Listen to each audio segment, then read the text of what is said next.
Hello, everyone, and welcome to the intro to the Perfect Operations Team with MAPS coaches Brinley Tucker and Monica Reynolds. Please note this webinar is being recorded, and the webinar recording will be sent out today following the webinar to all those that are on the webinar, and also if they have missed the webinar, that everyone that signed up will receive the recording. If you have questions for the coaches, please type them into the questions box located in your webinar taskbar, and we will answer those near the end of the session today. Following the webinar, if you have questions, please email us. Our email address is fasttrack@kw.com. That's FASTTRACK@kw.com. And that's all for me. So Monica and Brinley, take it away. Okay, good morning, good afternoon, everyone. This is Monica Reynolds, your MAPS coach, and we are excited that you took the time out of your great schedule to listen to this webinar. This call is about building a team that think, act, and care like you do. Imagine the possibilities when that happens. This call is also about building the perfect operations team. I've been in real estate for over 40 years, and I understand systems and hiring the right people. I've also had the privilege of leading the MAPS Perfect Real Estate Assistant class for the last 7 years. So I started training assistants and agents probably over 30 years ago, and I am sure that you agree that your mission is jeopardized when you hire the wrong person. Your mission is also your mission is also jeopardized when you don't communicate clearly the expectations. So we're going to cover a lot of those in this powerful call of 30 minutes. So before we get started, I'd like to introduce Brinley Tucker and let her share with you her amazing credentials for hosting this call also. Thank you, Monica. Hi, guys. My name is Brinley Tucker. I am out of the South Florida region, Tampa, Florida, to be specific.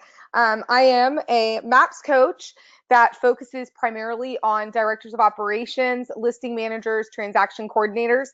My background is in transaction management. So I owned a self-funded transaction management company where we did everything from marketing to contract to close to listing processing. I always say I've closed over 2,000 real estate transactions in my career, but I've never sold a house. So I'm really, really passionate about this community and have made it my goal and my passion and my purpose to provide more opportunity for our admin and ops. So I'm very, very excited and honored to partner with Diana Kokoska and Monica Reynolds on this program to bring value to all of you. So Monica, you want to get us started? I do. Thank you, Brinley. Okay, so let's move the page and let's look at the first page that we have up. Perfect operations team, and then, there you go. Get your team to think and act and care like you do. Imagine the possibilities. So let's go to the next slide page, please. So to just kind of state a couple of things, I ran a 7th level team, took listings on that team for over 7 years. The Rainmaker never stepped foot in the office and netted over $1 million every single year. And one of the things that you have to have on a team is to think and act and care like you do. Number one, getting the right people on board. I've seen so many mistakes over the years and why people get so frustrated, and you really have to look at, do you have the right people, on board? Are they all in? It reminds me of the movie Ocean's 11, and I always refer back to this. George Clooney invites this group of specialists to a great home in Vegas. They had great food and great drinks. And he says to them, keep eating and have some more drinks if you like. Follow me to the next room if you want to be part of something big. And I think he said it was maybe dangerous too. And it's okay if you don't want to follow. Stay here and enjoy yourself. Great food and great drink. So we all know the cost of a bad hire. And if not, you can always go to page 163 in the MREA book. So when you have people that want to follow you, you have to tell them what you're going to accomplish and invite them to join you. They have to be all in. Number two, you set expectations. An expectation not communicated is a lost thought. So I'm going to repeat that again. An expectation not communicated is a lost thought. Set those clearly and get their buy-in. And again, on the calls going forward into the calls that Brindley and I are going to do, these are very, very clearly defined and set. Number 3, you can't create motivation for someone, but you can share motivation. You can pass it on by setting an example as a leader. They're all watching you. They're all judging themselves by what you are doing. So share the motivation, get their buy-in. And then number 4, involve the team in MVVBP. Everyone gets to help build that. It is built by everyone. That gets everyone's buy-in. Do not isolate anyone from this process. If you isolate them from the process, you're isolating them from the team, and they're probably going to be the next person that you would be offboarding. So Brindley, on those 4 points, what else would you add? Yeah, so thank you so much, Monica. I think it's important to not only just get the right people on board, yet get the right people on board and then let them soar. So everyone on the team staying in their lanes and what they're best at. So being a team of mastery, a team of master where we're each mastering our role and passing it off to the best person suited on the team to handle that task. So for instance, when a listing manager gets a question about a contract, the listing manager can simply say, I am not the best qualified person on our team to answer that question. Do you mind if I have that individual give you a call? So I think when we start operating and we're able to take extreme ownership and we allow for that, that's how we start to get a team that truly cares about our business and is thinking like a business owner. And then again, I can't ever stress enough making those daily stand-ups and those 411s non-negotiable on your calendar. Our teams that we see that have a high turnover are the ones that aren't taking the time to invest in their team members, and they're letting other things become priorities. So I think for if you can master those 2 things to start, it's a good place to start. So thanks, Monica. Okay, back good. to you. Okay, all right, thanks, Brindley. Number 5, have a strategic plan to create your team buy-in. Imagine that. So having a one-on-one, let them know that the plan that you're working on and being created will be tough and how they fit into the goal. Explain what their contribution is. Get their buy-in. On a scale of 1 to 10, they're a 10 on the buy-in. Explain the goals. Are they in or are they out? Think about your team right now. Is everybody in or have some people got a foot out?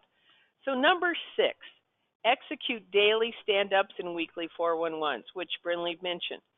Do not require them if you have no intention or time to review them.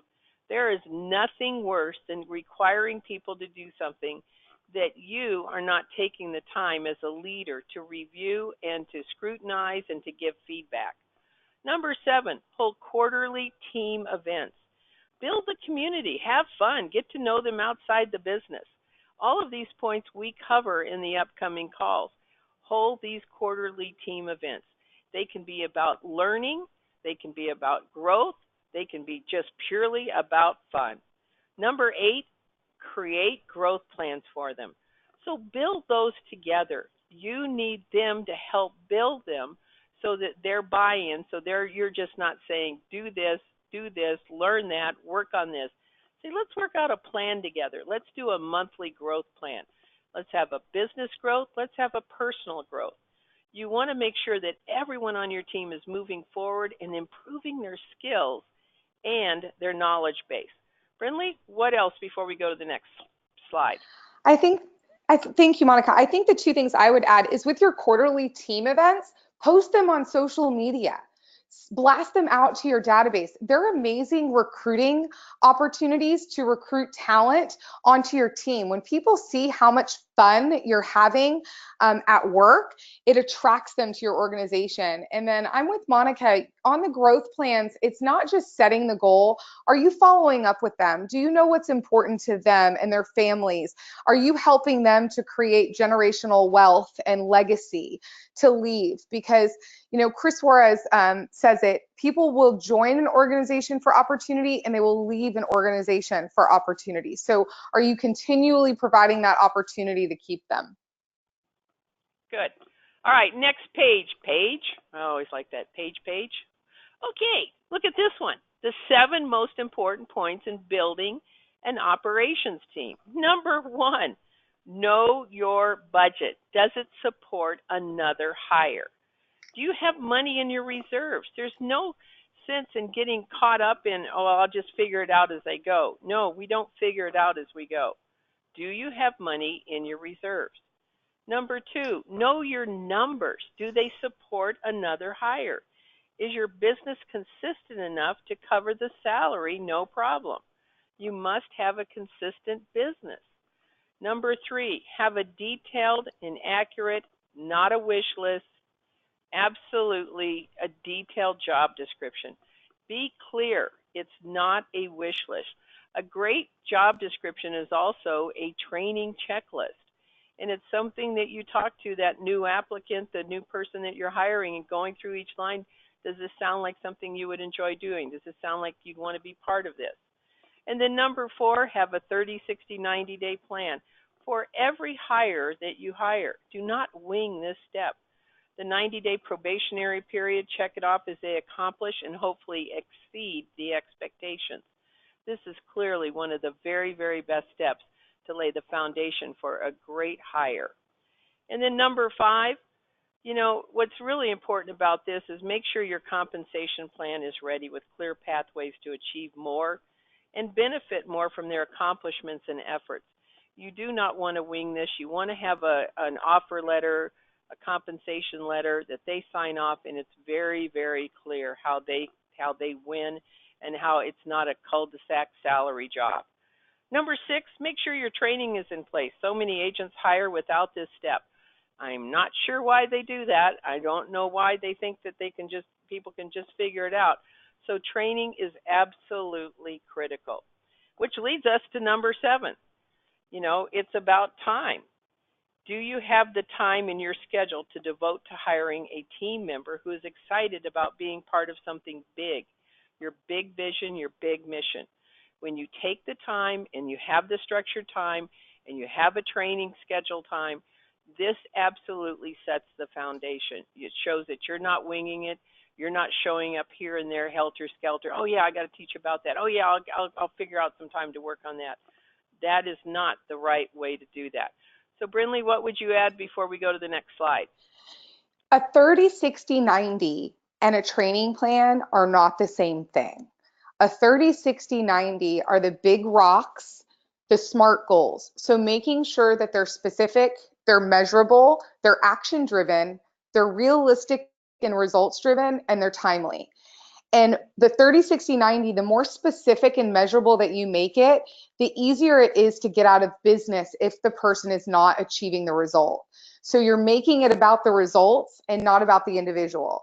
It's very simple. If in 30 days you don't hit this mark specifically, we're not going to stay in business together. It's not that I don't like you. It's not that you don't like me. It's that we're not achieving. It's no longer a win-win relationship. Your training plan is how they do the job. It's teaching them the why and the how so that they can start asking, what do I do next? So it's more their classroom training, where your 30, 60, 90 is really set around those goals. So just keep that in mind as you're developing this. And then going back to what Monica said, I think the number one challenge that we see, an opportunity that we see with agents, is they don't check in with their P&L before they make their hire. Do you have 3 to 4 months in reserves to support that person? You're now responsible for feeding their families. And do you have that money? Because you probably won't see a return for about 90 days after the hire is made. So just always be checking in for your next hire on what that P&L is telling you, because the path is in the math. So Monica, next. Next, let's go to the next page, and it's the 80-20 principle, and you are great at that, Brinley. Let you go ahead and take that one. Yes, so we'll go more into this on the group calls. The 80-20 rule is identifying what your big rocks are that you're working on the business and not in the business is the easiest way to determine it. So with an executive assistant, we use as an example that their 20% may look like transaction management, listing management, client care, client events, database management, marketing campaigns, and lead source tracking. And we always want to make sure that we're working in our 20% first, and that all of our big rocks are being accomplished and being completed before we move on to that 80%. And what that also does is help us identify our next hire. So as Gary Keller mentions, when I am doing all I can do and cannot do any more, I know I am missing a relationship. So it helps you to start identifying where you're spending the majority of your time, and really making sure that you hone in on those big rocks. Monica, do you have anything to add to 80/20?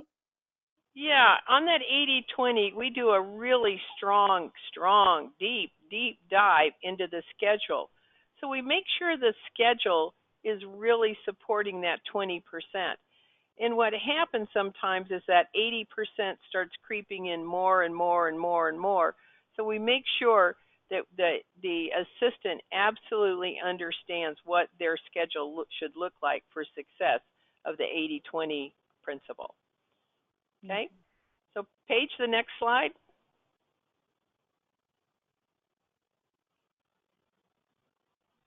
Okay, Ms. Brindley, take it away. So I think that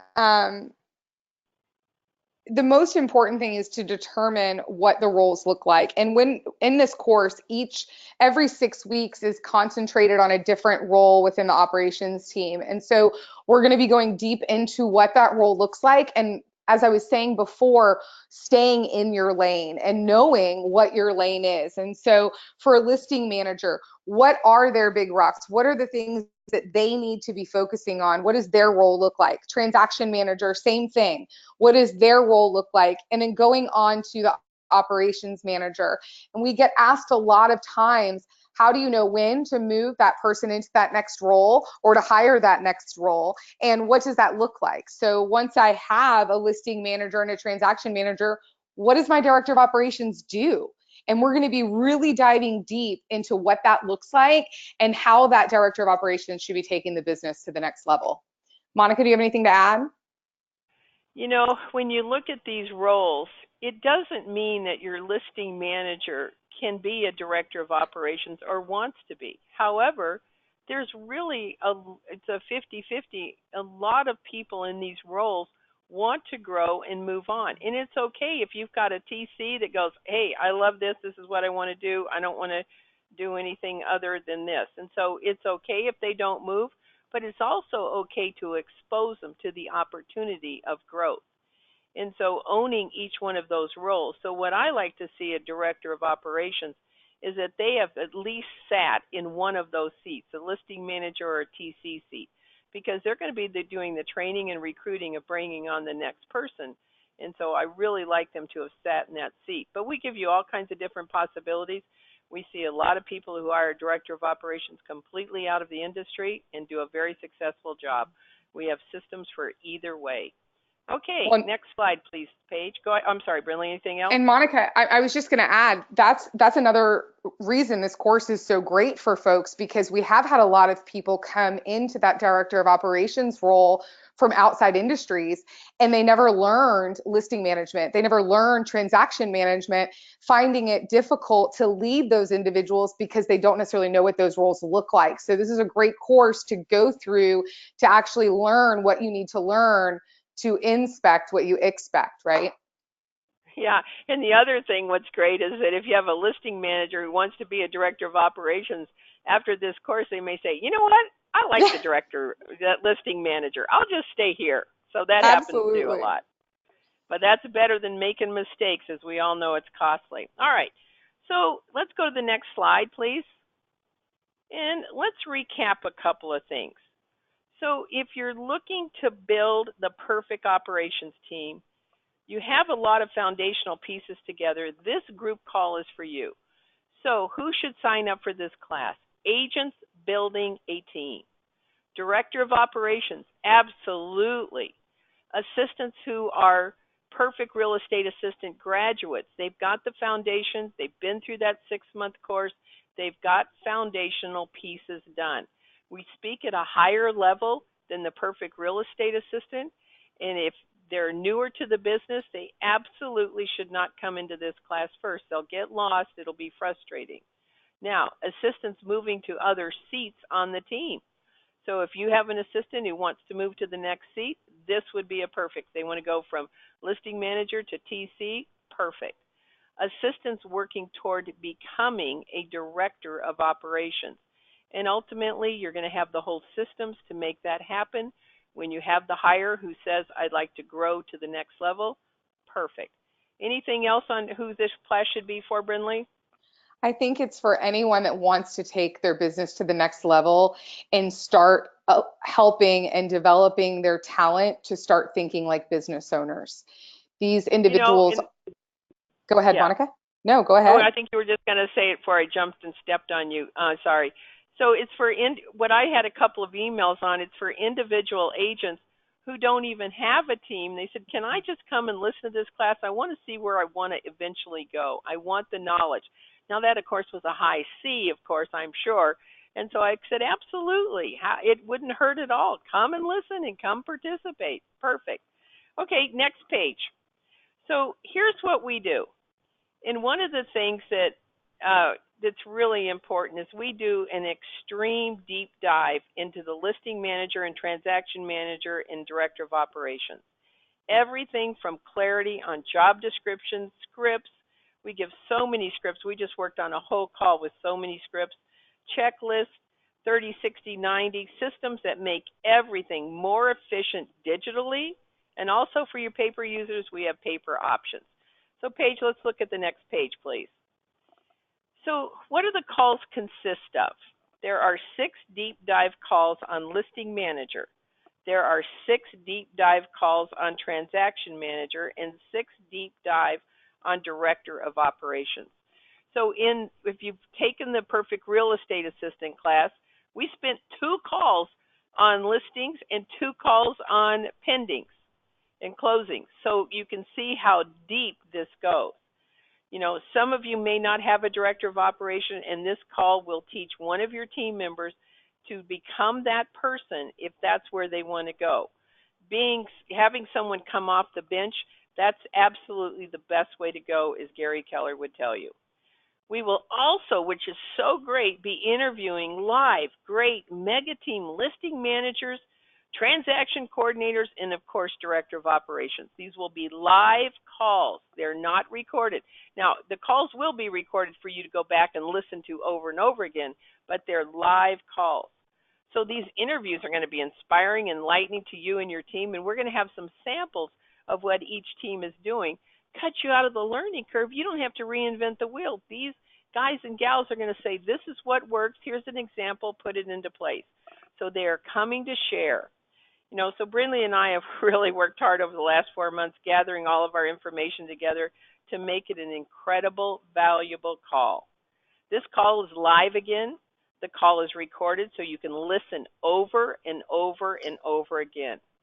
Every week, you will get at least 8 to 20 pages of exact examples that mega teams are using to process sometimes over 100 files a month. Imagine that.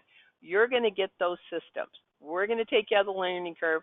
A lot of it's digital options, and some of it, of course, is paper. We take you out of the learning curve. We prevent you from making mistakes. We share with you the right way to do it the first time. Brinley's done over 2,000 transactions. She only coaches director of operations. I've been coaching for over 25 years. I've run a 7th level team. There's been a lot that Brinley and I have invested in learning all kinds of things to make sure you don't make mistakes. That in itself is extremely valuable. So we take you out of the learning curve. We prevent you from making mistakes. We share with you the right way to do it the first time. Wow, that can be valuable. I mean, Monica, and I think there's massive value in the interviews that we're going to be doing.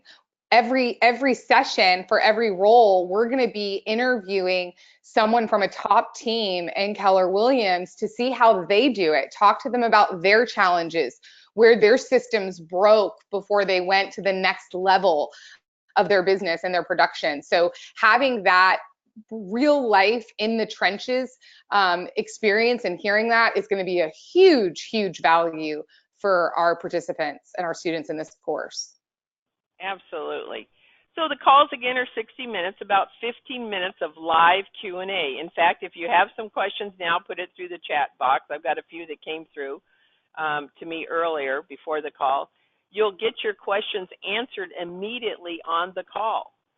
So the investment in your team to build the perfect operations team is $199 a month for 6 months. It is a 6-month program. There are 3 per month. Your team can all get on. It begins on June 14th, which is Thursday, 1 o'clock Central. So that would be 11 o'clock Pacific, 12 Mountain, 1 Central, and 2 o'clock Eastern. So if you sign up today only, and MAPS only agreed to this a few minutes ago, so this is, so take advantage of this. There will be a $100 discount if you sign up today. If you sign up tomorrow, they will say, sorry, that option closed. So it's a $100 discount today. So please sign up. It starts on Thursday. We are prepared to deliver an awesome program. So Brinley, did I miss anything that we should also share? No, I think we covered it all. We do have some questions if we want to dive into those next, Monica. Yeah, go ahead. You have one there for you? Go ahead. Well, there's a few in our chat that our listeners have asked. Ashley Robertson asked, what does MVVBP stand for? Ashley, that's your mission, vision, values, belief, and perspective. So it's your mission and your vision for your team, also the values that your team stands for and the belief system, and then also the perspective. If you go to Keller Williams's website, you will see an example of a very strong MVVBP. Monica, do you have anything to add to that? Yeah, what we would like to share with you also is we have some examples, and I think it would be great too. Let's get the examples, would be great to share, of each of the people that we're interviewing. And we give you the system on how to build that with your team. So looking at examples of others is totally fine to build yours. Why reinvent the wheel on a lot of these? But everybody has to be in agreement and into the buy-in. Okay? All right, go ahead. Absolutely. Next question. This is from William Smith. What is your recommended transaction quota for each hire versus subcontracting to outside services? Do you mind if I take that one, Monica, since I owned a TC company? And yeah, can give a little... take it away. Take it away. So the path is always in the math. Where are you breaking even? And when is it starting to cost you more money to subcontract it out versus bringing it in-house? So if you're spending more than $40,000 and you're paying your independent TC more than $40,000 a year, you can bring someone in-house for that amount. Now, a lot of agents don't keep track of that, so they don't actually know how much is going out the door because it's paid out of closing. So I'd say go back, look at your P&Ls and see how much you've been paying that person. Monica, anything to add? Yeah, there are some wonderful TC outside sources, absolutely. And when your business takes to a different level, sometimes, there's 2 rules of thumb. That's good, and also having that assistant in the office is great too. There sometimes can be a little bit more personalization of the file, a little bit of more of making that client feel important. So you have to decide by looking at the economics of it all, when does that make sense? When does that make sense? A brand new agent, I would say looking at outside the sources, go for it. I tell agent day one, the first thing they do is find someone who's going to do your transactions for you, whether it's X amount, 100 per transaction, whatever it is, do that. And as your business grows, like Brinley stated, it's about the economics. Okay? Absolutely. All right. Any more on your side there? Yeah, we had 2 more. Are you saying that with the 80-20, and this is from Regina, that the assistant should be spending 80% of their time on those activities? Do you want to jump into that, Monica? You take it first. You're the guru of that one. Yeah, so the 80-20 principle tells us that, and I always get this, 20% of our activities will yield 80% of our results. So we always want to Right. be focusing first on those. I always get it backwards. You have to walk through it in your mind first, right? Yeah, You want right. to always be focusing on those big rocks that are driving the business forward. So actually, the majority of their time is going to be spent on that 20%, Yes. with the leftover time going to the 80%. That is right. You got it right. So I like it when an assistant says to me, my big rock, that 20% is most of my day. And I go, hallelujah, you're doing it right. What we don't want to see is when someone takes the 80% of those jobs, and that's like 95% of their day because they're just doing stuff. So we make sure they understand what the big rocks are and making sure they stay in that 80%. And it's okay to have more than 20% of your day be that 20%, right, Brinley? Absolutely, absolutely. I think that the rest of the questions are, um, Paige, are you still on the line? Yes, I actually want to Um, clarify something very quickly. okay, So good. I've posted out the link to sign up for the Perfect Operations team in the chat box, as well as to save the $100. You will use code WEB100, WEB 100, and that saves $100 off the last payment in the payment plan. So you'll pay $199 a month for 6 months, and that last payment will only be $99. So that's a huge savings, and like Monica said, it's only available today if you register today after this webinar. I have 3 questions that are coming in via email, and I wanted to share those with you guys as well. Okay. Okay, Paige, this one is, yeah. I do real quick, just Yeah. so we can get out of the chat box questions. We had some questions come through. Do they have to be a KW agent to take this course? I asked them to go ahead and email fasttrack@kw.com about that. This program is for Keller Williams agents. Great. So they can email fasttrack@kw.com with some more information about that. Okay, so the first question is, I have a new team of transaction coordinator and listing manager. They have both been through the Perfect Real Estate Assistant. Should they both take the class? Yes. Yes. Right, Brinley? Absolutely. It's the That's perfect a class perfect for them. profile. Yeah. That's a perfect profile. And then there's a ... If you don't feel as the agent that they have got the systems in place, then let's make a list with them and say, get these things in place. We'll go to this program, but we still got to be working on the foundation. So hopefully that there's been enough foundational things put into place. That's the ... on that one. Okay, what else do you have, Paige? Will you discuss how to hire a director of operations and the profile and the job description? Absolutely. In depth, right, Brinley? Very in depth. We devote an entire call to that subject.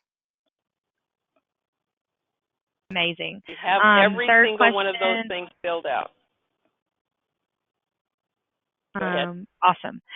I want to hire a director of operations. Where do I look? Well, that's a good question. Okay, so one of the things that we're going to share with you, we're going to give you all the locations. And so sometimes it's really great to start with people you know and people in the business community and asking them, I'm looking for this person.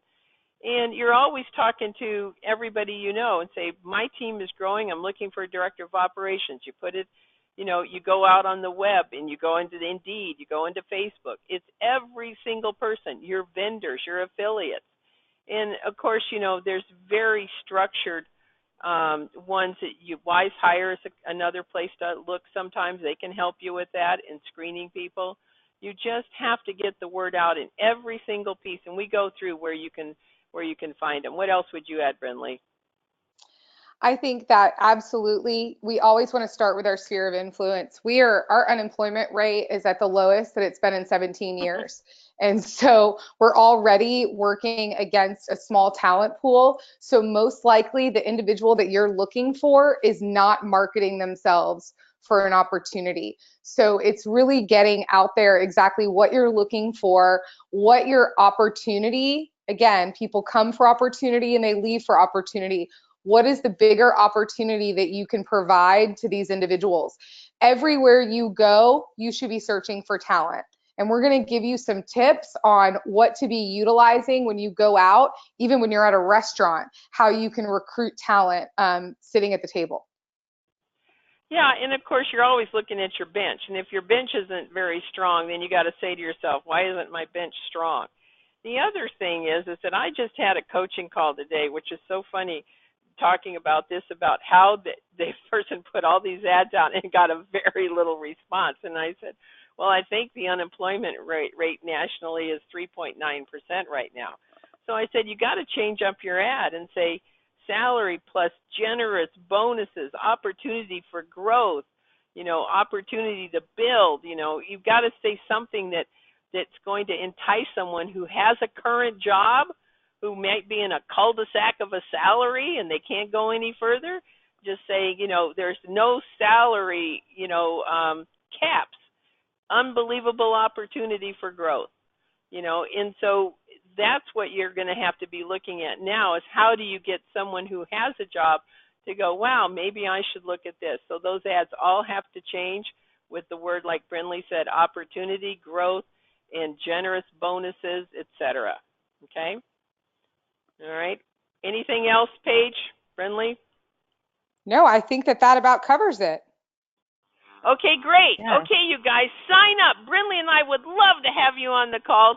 We guarantee they'll be action-packed. We guarantee you the information will be absolutely top-notch.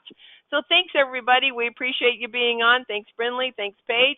Look forward to having you on the calls on Thursday at 1 o'clock Central. See you then. Thanks, everybody. Thanks, guys. Bye-bye. Have a great week. Thank Bye-bye. you. Bye.